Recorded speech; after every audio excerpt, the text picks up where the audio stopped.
Hello students, welcome you all in the video lecture series of DME1. So in a previous lecture we already seen the numerical on this socket and spigot quarter joint. The more numerical we will take further in upcoming days. Now today we are going to see the sleeve and quarter joint, the type one of the type of quarter joint, that is the sleeve and quarter joint or double quarter joint. ठीक है.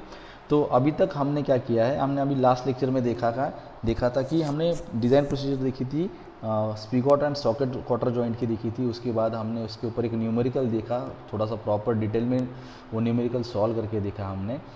Then उसके ऊपर मुझे लगता है कि हम और न्यूमेरिकल लेंगे, लेकिन वो लास्ट एंड में लेंगे क्योंकि प्रैक्टिस तब हम करेंगे एक साथ.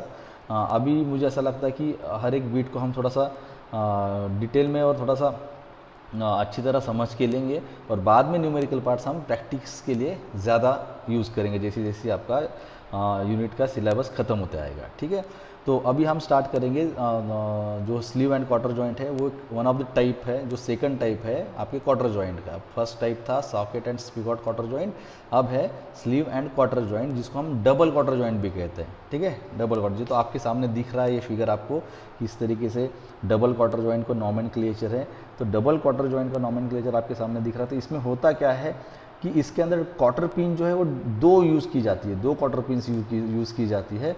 और क्योंकि अगर आपका रॉड यानी जो सॉकेट है यानी स्लीव एंड क्वार्टर जॉइंट जो यहाँ पे बोल रहे हैं, इसमें क्या होता है कि जो दो रॉड्स रहते हैं वो बहुत इलोंगेटेड रहते हैं, जिसके लेंथ बहुत ज़्यादा रहती है.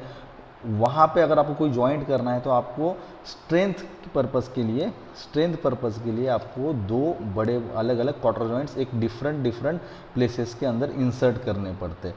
तो उसकी वजह से क्या हो जाता है कि जो बड़े लेंथ के जो रॉड्स थे उसको स्ट्रेंथ मिलती है, अच्छी खासी स्ट्रेंथ मिलती है. राइट. तो ये स्ट्रेंथ मिलने के लिए हम दो क्वार्टर्स यूज़ करते हैं, तो उसको हम डबल क्वार्टर जॉइंट कहते हैं क्योंकि इसके अंदर जो क्वार्टर पिन है वो पिन दो बार यूज़ की जाती है, दो पिन यूज़ करते हैं जॉइंट के लिए. ठीक है. तो इस तरीके से इसका नॉमेनक्लेचर आपके सामने फिगर दिया हुआ है कि ये जो स्मॉल डी है वो क्या है, डायमीटर है.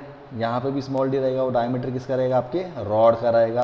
देन D1 जो है आपका, वो D1 किसके लिए रहेगा, आउटर डायमीटर ऑफ स्लीव, यानी ये जो स्लीव्स है ये क्या है, आपके स्लीव्स है बाहर के. तो क्या होता है, एक ये रॉड होता है, उसको कवरिंग करने के लिए ऊपर से और एक कवर किया जाता है, वो रॉड लगाया जाता है, उस रॉड को हम स्लीव कहते हैं. देखिए आपको दिख रहा होगा यहाँ पे, ये एक रॉड है यहाँ से यहाँ तक यूनिफॉर्मली, ये एक रॉड है यहाँ से यूनिफॉर्मली तक. इसके ऊपर जो दिख रहा है आपको ये पोर्शन जो दिख रहा है आपको, ये है स्लीव. इसके ऊपर हम पैकेजिंग के लिए और कवरिंग के लिए एक रॉड लगाते हैं, उसको हम कहते हैं स्लीव. इसलिए इसका नाम क्या गिर गया, स्लीव एंड क्वार्टर जॉइंट. ये स्लीव है और इसको क्वार्टर क्या कर रहा है, उसको और फिक्स या जॉइंट को स्ट्रेंथ दे रहा है, उसको हम क्वार्टर जॉइंट कहते हैं. राइट. तो डबल क्वार्टर जॉइंट हो गया. तो यहाँ पे इस डायमीटर का स्मॉल डी है, तो स्मॉल डी का है diameter of rod. P already आपको पता है कि यहाँ पे टेंसाइल फोर्स को या कॉम्प्रेसिव फोर्स को जो भी फोर्स लगेगा वो यहाँ पे लगेगा, रॉड के एंड पे लगेगा. देन D1 है, D1 क्या कह रहा है, आउटर डायमीटर ऑफ स्लीव, यानी ये स्लीव जो है इसका आउटर डायमीटर है. ठीक है. आउटर डायमीटर है वो D1 है. देन ये छोटा अंदर का डायमीटर है D2, D2 क्या बोलता है, diameter of enlarged end of rod, यानी ये रॉड है ये D, इसका ही ये इनलार्ज पोर्शन है, यहाँ से इसके आगे और इनलार्ज होता है, तो इसको ही हम क्या कहते हैं, D2. Enlarge portion of rod का डायमीटर है वो D2 है. ठीक है. Then A distance of the rod end from the beginning to this quarter hole, यानी ए कहाँ पे, यहाँ पे दिख रहा होगा आपको, देखो जहाँ से आपका स्लीव स्टार्ट हो रहा है वहाँ से आपके क्वार्टर पिन है उसके एंड तक का जो डिस्टेंस है वो है ए. देन सी क्या है आपका, distance of the rod end from its end to the quarter hole, यानी ये देखिए ये सी यहाँ पे दिख रहा है. तो यहाँ पे जब ये रॉड खत्म हो जाता है, इस पॉइंट से आपका क्वार्टर पिन का एंड जहाँ खत्म होगा वो सी डिस्टेंस है एग्जैक्टली दोनों साइड में भी. इस रॉड्स के इस पॉइंट पे भी आपका सी है, इस साइड में भी सी है. ठीक है.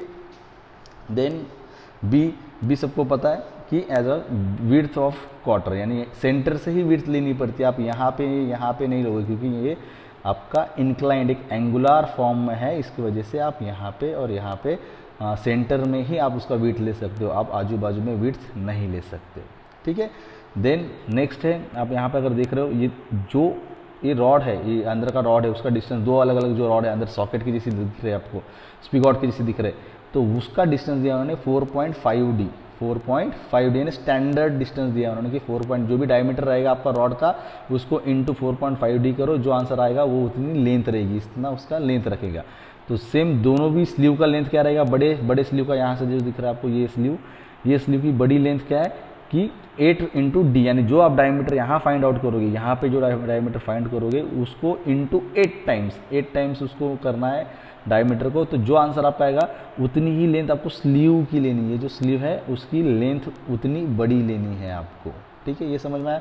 देन यहाँ से जो आपको दिख रहा है क्वार्टर की लेंथ, ये देखिए क्वार्टर की लेंथ एल कितना है, L is equal to 4 into D, यानी जो डायमीटर आपका आएगा उसको 4 टाइम्स मल्टीप्लाई करना है आपको, जो भी डायमीटर आप फाइंड करोगे, तो जो आंसर आपका आएगा उतनी लेंथ की आपको क्वार्टर पिन लेनी है, उतना क्वार्टर पिन बनाना है उतनी लेंथ का, ठीक है। तो ये इसका नॉमेनक्लेचर, और हम क्लियरेंस देते क्यों, क्लियरेंस या टॉलरेंस देते दोनों के बीच में कि वहाँ पे कोई एयर पैकिंग ना हो जाए, तो हमें हमेशा क्या करते हैं, यहाँ पे दिख रहा होगा आपको कि आप यहाँ पे थोड़ा सा टॉलरेंस अलाउंस देते, क्लियरेंस देते थे, यहाँ पे भी देते, क्योंकि आपका जो क्वार्टर पिन है ईजिली अंदर जाए और ईजिली बाहर आए, ठीक है। एंड देन टोटल रॉड जो जहाँ से इनलार्ज हो रहा है रॉड आपका, यहाँ देखो यहाँ से इनलार्ज रॉड हो रहा है आपका, तो वो टोटल लेंथ क्या है 9D, यानी जितना डायमीटर आप फाइंड आउट करोगे उसको उतना 9 टाइम्स मल्टीप्लाई करेंगे, तो जो आंसर आपका आएगा, जो डायमेंशन आपका फाइंड आउट होगा वो रहेगी आपकी टोटल लेंथ जहाँ से आपका डायमीटर का एनलार्जमेंट हो रहा है, ठीक है। आ रहा है समझ में, ये होगा आपका नॉमेनक्लेचर किसके रिगार्डिंग, डबल क्वार्टर जॉइंट के रिगार्डिंग, ठीक है।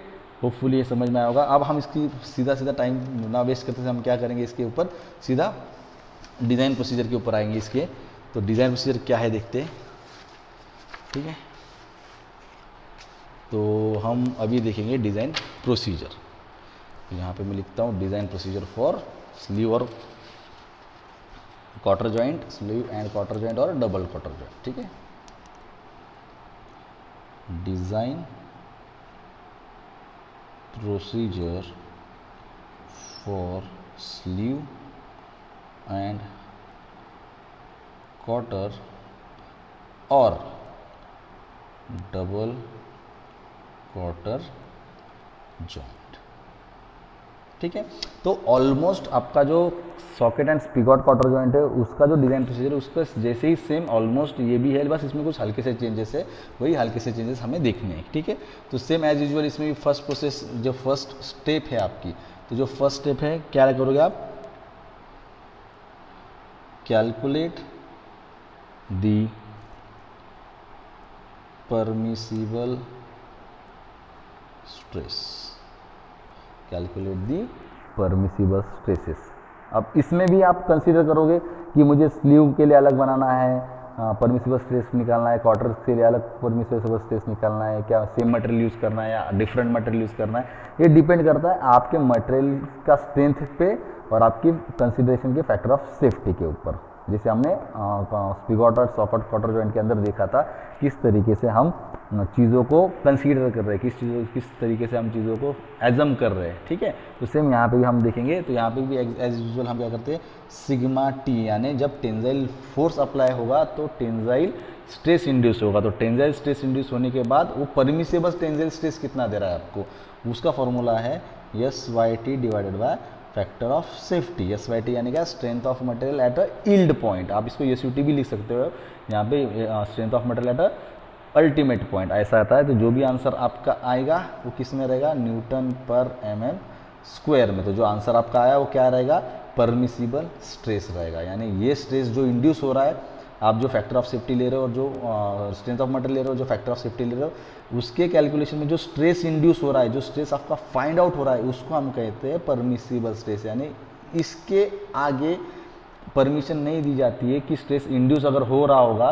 तो आपका मटेरियल फेल हो जाएगा। रियल में जब आप मैन्युफैक्चरिंग करेगा और जब ऑपरेशन में रियल में वर्क करेगा तो वहाँ पे वो फेल हो जाएगा। तो इसलिए उसकी लिमिट रहेगी, जो यहाँ पे इतना जो आंसर आ रहा है वो उसकी लिमिट रहेगी कि इसके अंदर ही आपको काम करना है, यानी इसके अंदर ही स्ट्रेस इंड्यूस होगा तो आपका मटेरियल वर्क करेगा, वो स्टैंड कर पाएगा, नहीं तो उसका ब्रेक हो जाएगा। तो इसकी वजह से हम क्या कहते हैं, जो स्ट्रेस इंड्यूस होगा वो होगा परमिसिबल स्ट्रेस, सिग्मा टी। यानी टेंजाइल फोर्स अगर अप्लाई करोगे, जो स्ट्रेस इंड्यूस होगा यहाँ पे वो लिमिट रहेगी एक स्ट्रेस की, उसको हम कहेंगे permissible stress in tensile force. ठीक है, तो सेम क्या रहेगा, sigma C permissible stress in compressive stress force. तो वहाँ पे क्या रहेगा 2 times SYT divided by factor of safety. Same यहाँ पे अगर कॉम्प्रेसिव फोर्स आप अप्लाई कर रहे हो तो वहाँ पे आपको जब मटेरियल की स्ट्रेंथ है, जो कॉम्प्रेसिव तो हम इस तरीके से कॉम्प्रेस करते हैं तो ऑटोमेटिकली आपका जो स्ट्रेंथ ऑफ मटेरियल था वो डबल हो जाएगा ना, उसकी विड्थ बढ़ती जाएगी, उसका स्ट्रेंथ बढ़ता जाएगा, इसलिए हम यहाँ पे उसको डबल लेते हैं। और उसका फैक्टर ऑफ सेफ्टी जो कंसीडर करोगे, तो जब कॉम्प्रेसिव फोर्स अप्लाई कर रहे हो तो जितना स्ट्रेस इंड्यूस होगा यहाँ पे वो रहेगा आपका परमिसिबल स्ट्रेस इन अ कॉम्प्रेसिव फोर्स। ठीक है, इसके ऊपर अगर आपका फोर्स एक्ट हो रहा होगा या रियल में आ रहा होगा तो वो टूट जाएगा मटेरियल, तो वो इसके अंदर जो स्ट्रेस प्रोड्यूस होगा तो कॉम्प्रेशन फोर्स लगाने के बाद उसको हम कहेंगे कॉम्प्रेशन के कंसीडरेशन में परमिसिबल स्ट्रेस। गॉट इट, ये हो गया आपका कॉम्प्रेशन के रिगार्डिंग। देन है टॉर्शन या शेयरिंग के regarding.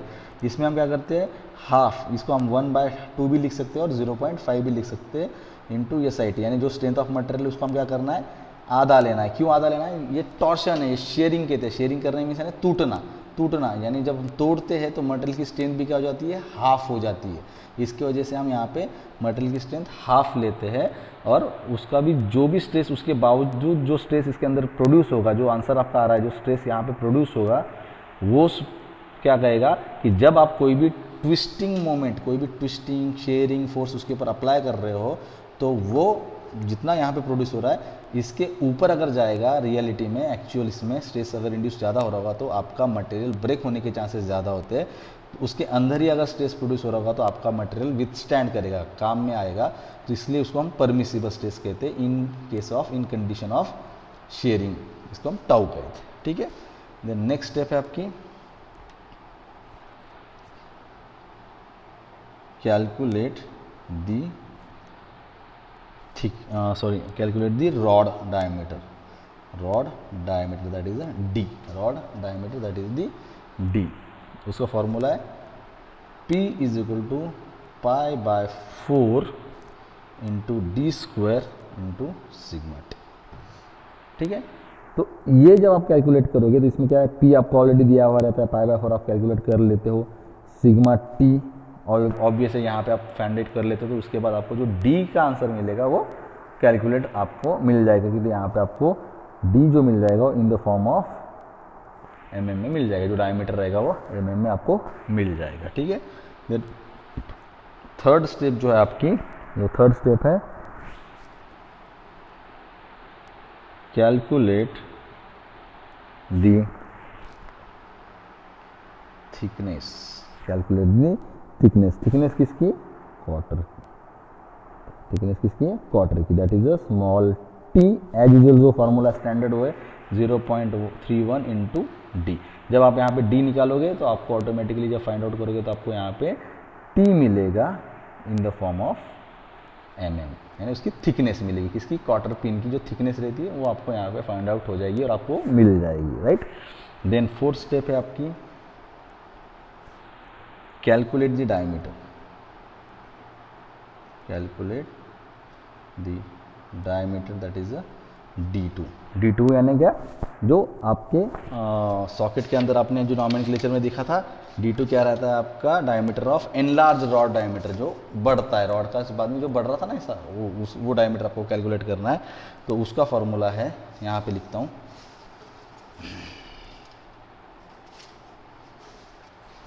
That is P is equal to pi/4 into D2 square minus D2 into T bracket close sigma T। अब आप बोलोगे ये एज यूजुअल आपको क्वार्टर जॉइंट के जैसे दिख रहा था स्पिगॉट एंड सॉकेट के, तो सेम एज यूजुअल एक इक्वेशन आएगी आपकी, जो इक्वेशन आएगी उसको किससे सॉल्व करना है आपको, solve by quadratic equation, solve by quadratic equation. ठीक है, तो आपको यहाँ पे D2 की वैल्यू मिल जाती है आपको। D2 का आपको आंसर मिल जाएगा डायमीटर ऑफ समथिंग जो इन mm में आएगा, राइट। सेम आपको नेक्स्ट प्रोसेस जो है आपकी, नेक्स्ट प्रोसेस क्या है, fifth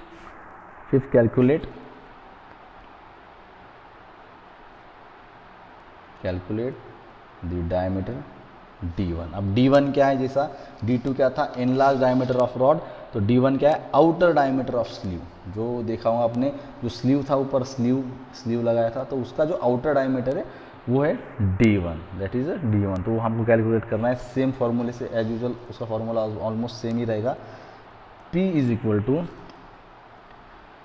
π/4 into D1 square minus D2 square bracket close minus in bracket D1 minus D2 into T bracket close sigma T।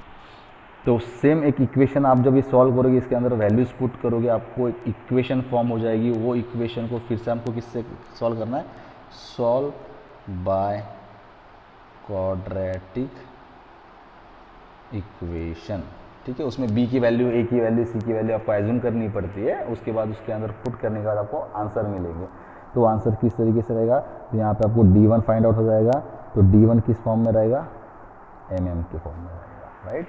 तो क्वाड्रेटिक इक्वेशन क्या है, किस तरीके से उसका इक्वेशन रहता है, फॉर्मूला क्या रहता है, तो ये मैंने प्रीवियस लेक्चर में लिया है, प्रीवियस वीडियो लेक्चर में लिया है, जिसके अंदर हम socket and speaker quarter joint का न्यूमेरिकल सॉल्व कर रहे थे, उसका डिज़ाइन प्रोसीजर भी सॉल्व कर रहे थे, उसमें लिखा है। तो वहाँ पे आप जाके देख लीजिए कि क्वाड्रेटिक इक्वेशन किस तरीके से फॉर्म करते हैं, उसके अंदर वैल्यूज पुट करते हैं और उसके बाद आंसर निकलता है, ठीक है। यहाँ तक ठीक है। देन नेक्स्ट स्टेप है आपकी 6th step, calculate the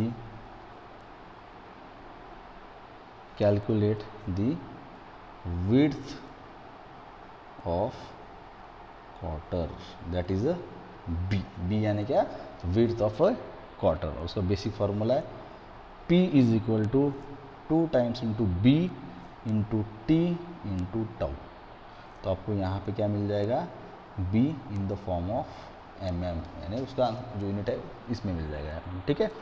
then 7th step है कैलकुलेट दी a, ठीक है, कैलकुलेट दी a डिस्टेंस, जो आपको नॉमेनक्लेचर में दिखा होगा। तो उसका फॉर्मूला है p is equal to 2 times a d2 tau. तो इसमें आपको जब वैल्यूज पुट करोगे तो आपको आंसर क्या मिलेगा, इन द फॉर्म ऑफ a। तो वो जो भी रहेगा इन mm में रहेगा, ठीक है। देन लास्ट स्टेप जो है आपकी 8th, calculate the distance, calculate the distance c, that is a capital C। उसका बेसिक फार्मूला है p is equal to 2 times in bracket d1 minus d2 into c into tau. तो आपको जब calculate करोगे तो आपको यहाँ पे क्या मिल जाएगा, c in the form of m, right. तो इस तरीके से 8 स्टेप्स है, 8 अलग अलग प्रोसीजर्स स्टेप्स है जो हम double quarter joint find out करने के लिए यूज़ करते हैं, जिसकी वजह से क्या होता है कि आपका प्रॉपर डायमेंशंस फाइंड आउट किए जाते हैं, प्रॉपर डायमेंशंस आपके सॉकेट के दिखते हैं। तो एक चीज़ आपको हमेशा याद रखनी, जब भी आपको फाइनल एग्जाम में ऐसे न्यूमेरिकल कुछ आएंगे तो आपको क्या करना है, जब भी आप ऐसी कैलकुलेशन पार्ट खत्म कर देते तो आपको एंड में, जब भी आपका न्यूमेरिकल खत्म हो जाएगा तो एंड में आपको रफ फिगर निकालनी है, और रफ फिगर में आपको वो जो कैलकुलेट किए हुए ये डायमेंशन है वहाँ पे उसको मेंशन करना है। रफ एग्जैक्ट वैसा फिगर निकालते नहीं बैठना है, एग्जैक्ट उतनी ही डायमेंशन से फिगर नहीं निकालनी है, आपको बस एक रफ फिगर निकालनी है। और उस रफ फिगर में जहाँ पे डी है वहाँ पे लिखना है फिर आपको डी इज इक्वल टू जो यहाँ पे कैलकुलेट किया है वो वहाँ पे दिखाना है आपको उस फिगर के अंदर कि आपका डी कितना है, D1 कितना है, राइट। जैसे मैं आपको अब बताऊंगा कि मान लो आपने कोई कैलकुलेशन किया जो यहाँ पे डी फाइंड आउट कर लिया, तो यहाँ पे आपको ऐसी रफ फिगर निकालनी है। एंड में रफ फिगर निकालने के बाद आप यहाँ पे डी नोट करोगे कि इतना डी है, यहाँ पे इतना डायमीटर इसका ये रहेगा, D1 का इतना रहेगा, D2 का इतना रहेगा, ए बी ये, और इसके बाद जो डी निकल रहा है तो उतना आंसर निकलने के बाद उसके अंदर डी डालना है और वो जितना आंसर आएगा वो उसका एल रहेगा। ठीक है, अब ये जो मैं न्यूमेरिकल सॉल्व करेंगे हम जब इसका एक न्यूमेरिकल जब हम अगले लेक्चर में देखेंगे तब आपको समझ में आएगा कि एग्जैक्टली हमें क्या करना है। ठीक है, तो टिल देन थैंक यू।